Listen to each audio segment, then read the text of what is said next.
Now, in the mix of premillennialism, they would throw in the discussion of the mark of the beast, the number 666.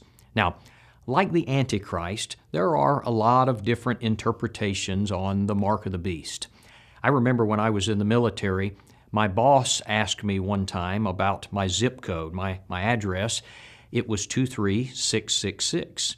And he said, Airman Blackwell, doesn't this concern you that your zip code ends in 23666?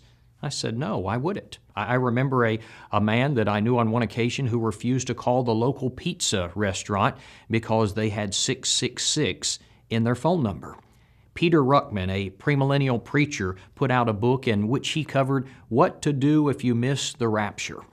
One of the things he says is, don't take any mark or number. He says, I don't know how you're going to keep from doing that. You've got a zip code, an area code, a social security number, a bank account number, a telephone number, a license plate number, and a street number. He says, that's 7 of them already. You had better not take any more. And then he says, here's why. The Bible says whoever takes the mark of the beast goes to hell. Now, friends, listen to me. There is no such thing even remotely close to this in the Bible. I am not going to lose my soul because of my zip code. Now, you may ask, then where do they get this idea? Well, again, it is based on a literal interpretation of the book of Revelation, particularly here, Revelation 13, verses 11 through 18. Revelation 13:11 mentions a beast coming out of the earth.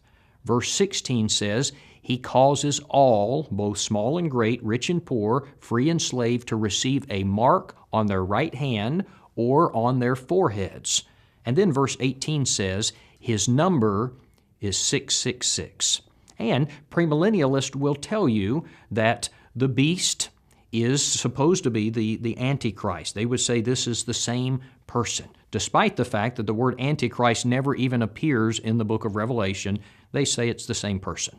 Now, the concept is that after the rapture and during the Great Tribulation, there will be a man identified as the Antichrist, and that he will place a literal number, 666, on his followers.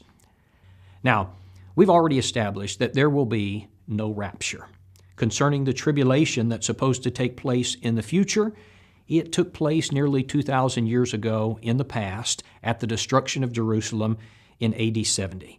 The Bible uses the term Antichrist as a generic term for those who oppose and deny Christ. It's not a single figure who will appear at some point at the end of time in the future. And so the entire doctrine of premillennialism is falling apart. So what about this number 666? Remember, the book of Revelation is symbolic. It is a figurative book. Revelation 1 and verse 1 tells us that. And being a symbolic book, numbers are oftentimes used figuratively in this book. The number 6 is the number for humanity. It is a number that falls short of 7, which is the number for perfection. And so the number 666 is nothing more than the number of imperfection used in triplicate. It's a symbolic number. It's used to represent evil, not a literal number that people should be afraid of. Many scholars and Bible students believe that 666 is a symbol to represent the evil Roman emperor by the name of Domitian.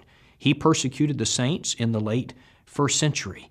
But friends, he was not the Antichrist, nor will there ever be an individual who will be the Antichrist.